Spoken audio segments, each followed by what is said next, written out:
Hello, students. Welcome back in to our next audiovisual lecture here. What we're going to cover this time is the physical development of middle and late childhood, including some health concerns that we need to know about this particular age group. So let's get right to it here.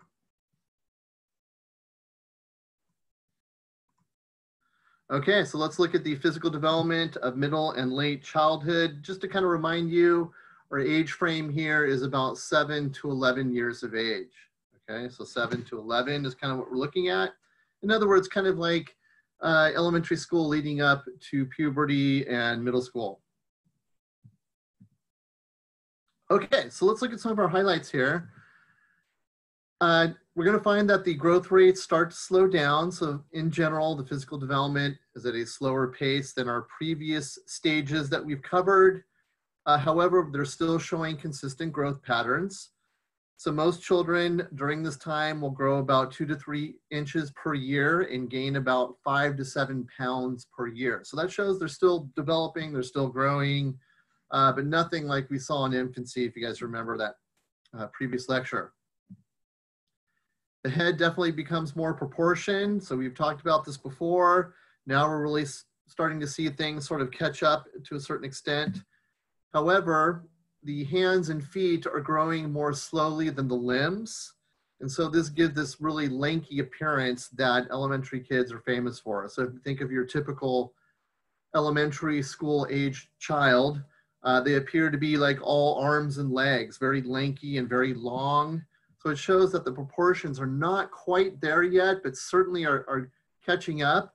And once again, the hands and feet are growing slower. Remember, different tissues and cells grow at different rates. So this is kind of why we see that. Their strength is definitely increasing. However, that tends to be somewhat gradual. So gradually their strength is getting better and better. We would expect them to lose their baby fat. So that's once again another reason why they appear very lanky in appearance. But just to give you an indication, with the strength, their strength will double during this stage. So once again, this is why we see an explosion of sports programs and physical activities because they're able to do so much more. We're going to see further advancement in motor skills. Once again, a lot of that has to do with losing baby fat and increasing their muscle mass. So some particular areas that where we would see advancement would be balance. So the ability to balance. So for example, when I used to teach kindergarten, the kids would go out, on the playground and they would have various activities, and one of them was a balance beam. Now the balance beam in kindergarten was probably about this wide. So in other words, it's very wide, and I noticed that kids about 5 or so would have trouble trying to get across that. Now, by the time they get to elementary school, late elementary school, the balance beam's kind of like this, and they zip across that no problem. So certainly balance is going to improve big time, and that's why we see a lot of gymnastics programs really take off during this time, those types of activities. Kids during this stage are very physically active, so we would expect that. In terms of our gross motor skills, if you guys remember that from the chapter, gross motor skills are using more of the large muscles like the legs as an example. And so when we compare boys and girls, we're going to find that most boys outperform girls in that particular area, okay? However, when it comes to fine motor skills, which is more the small muscles of the hands and fingers as an example, we're going to find that girls outperform boys in most fine motor skills. So it's interesting how there's a difference between gross and fine motor skills. You could argue that that's developmental, that could be due to biological and physical reasons. However, you could also argue it may be a sociocultural influence in terms of what activities we encourage our children based on their gender to partake in. So I think to me, it's probably a combination of those factors in my opinion. One of the reasons we see these improvements in fine motor skills is because of that increased myelination, if you guys remember that previously, where the neurons are becoming more myelinated. In other words, the myelin, that sort of coating that sort of wraps around the axon is becoming thicker. which allows the neurons to become more efficient and to fire faster. And so we see these connections and these reactions just becoming stronger as a result of that. Kids are definitely going to go through growth spurts. So we're going to find that periodically we see these growth spurts. Usually they're towards the end of this particular stage. You know, in my own personal experience as a substitute teacher and kind of being around children and my own kids, of course, usually around 5th grade is when we see those huge, huge growth spurts, especially in girls. So I remember when I used to teach 5th grade, most of the girls were taller than the boys. I always thought that was kind of interesting. So we think that girls go through these before boys in the developmental course of things. So let's take a look at this graph here. So we see it divided by girls and boys, and we have height over here and weight. It's kind of hard to see, but if you look at, around age 5, that boys are taller and way more on average than girls. It's very slight. But then if we go over the course of development here, towards the end, you'll see that girls surpass boys. So now the girls are taller and they weigh more. So once again, we think that girls go through these different spurts quicker and sort of develop faster in that sense. Okay, so next we're going to talk about brain development. Certainly the brain is continuing to develop, as we mentioned before. And remember, this happens into adulthood. So we do see that. Overall, we're going to find that the neurons are creating stronger connections, as we said before. And so some of our major gains during this particular stage will be areas of memory. They're able to remember more things in terms of their short-term memory and other parts of memory, okay? Attention, so they're able to pay attention longer and sustain that, like in a classroom.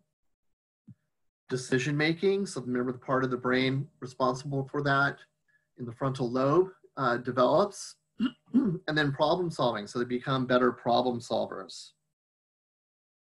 Once again, a lot of this has to do with the advancement of the prefrontal cortex. We said that's in the frontal part of the lobe. This area of the brain probably orchestrates functions of many other brain regions during development. So as that sort of takes off, it allows other areas of the brain to develop, and thus they become better. Remember, regardless of the age of your child, it is so important to constantly stimulate your child's brain. We've said this before many times, no exception here. Remember that stimulation adds new connections and strengthens the ones that are already in place. So it's very important to constantly be doing this with your child. Have them read, different activities to stimulate the brain and so forth. Okay, so we're going to switch gears a little bit, and now we go to some health concerns of children. We're going to look at some research here that examines some of the most common reasons why children miss school, okay? So some of the reasons, common reasons that kids miss school. Number 1 is asthma. So a lot of kids are missing class because of asthma. If you're not familiar with this, I know a lot of you probably are, but this creates problems breathing due to this mucus buildup in the bronchial tubes, which are right here, okay? So the bronchial tubes. This can be caused by many different things, including allergies. I don't know if you guys suffer from allergies. I definitely do. Cold weather contributes to this. Pollution, for example, exposure to smoke. So if your parents smoked, and you're sort of bathing in that and breathing that stuff in, that could lead to asthma problems. We know that stress is linked to asthma. It's amazing how much stress can affect the body. It's another example of that. And then physical activity can cause those things to sort of arise. So a lot of different things can cause asthma. Certainly accidents is another reason why children can miss school. I mean, you have to think about it. They're very active at this stage. They want to climb on everything. They're riding their bikes and things like that. And obviously that's often associated with accidents where they get injured and things like that. So in my opinion, typically these accidents do surround riding bikes. That's pretty common, those types of activities, which are kind of dangerous.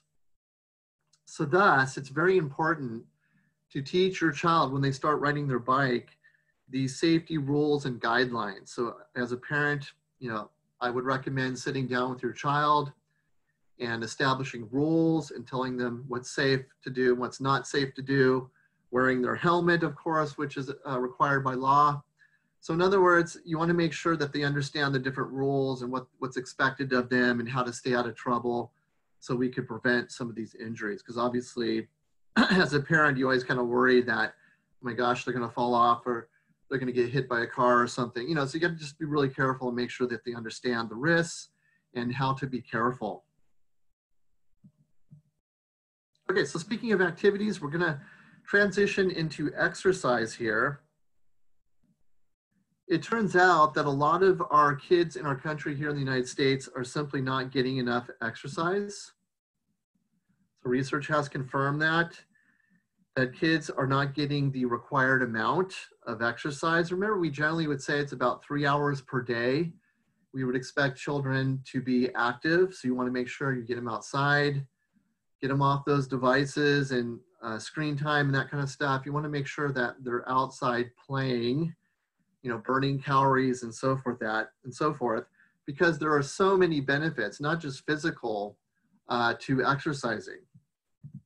So it turns out that exercise not only improves our body, our heart rate, our breathing and things like that, sleep, but as well as our cognitive skills, which a lot of people don't understand. So it's not just a physical thing.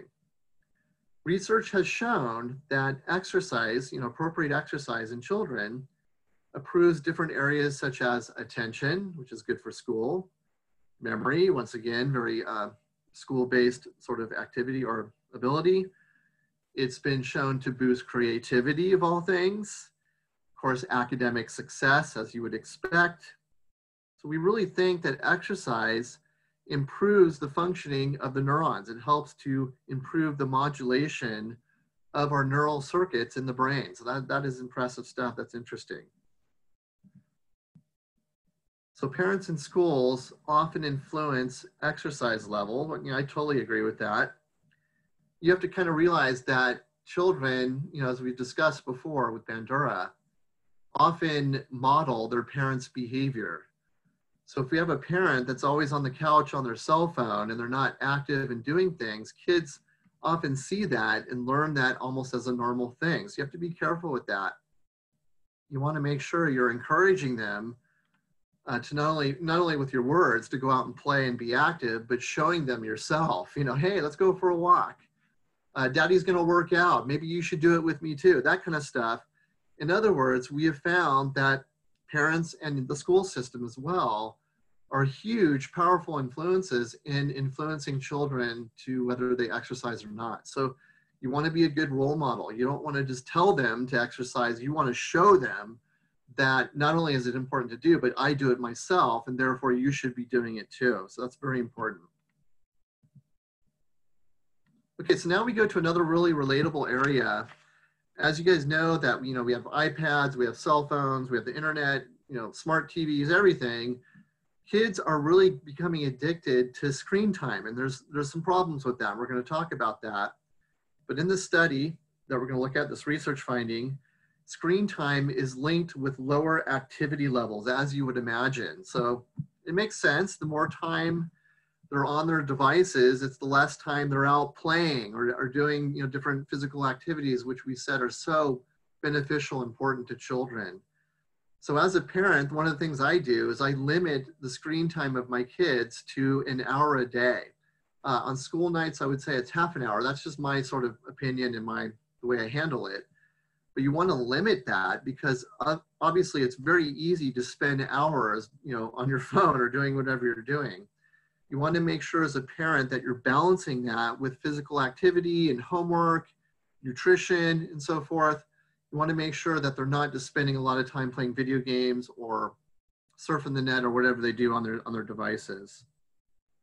Studies have also shown that the more screen time kids spend, so the more time they spend on their screens, the lower their language and cognition skills. So to me, that is a huge finding, is that kids who are allowed to spend endless hours on these devices, we have actual research evidence supporting the fact that it lowers their cognitive skills and language skills. Remember that, of course, that is correlational data, so we got to be careful with that.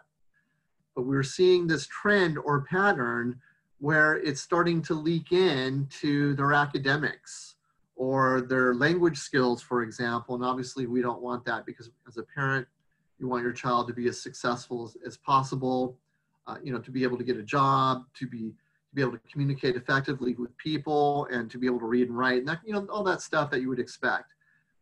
So just to kind of wrap that up, guys, very important to limit screen time, because we see a lot of problems connected to that. We're going to talk about that a little bit later in the course. All right, so this will conclude our short little video lecture here, and we'll see you online.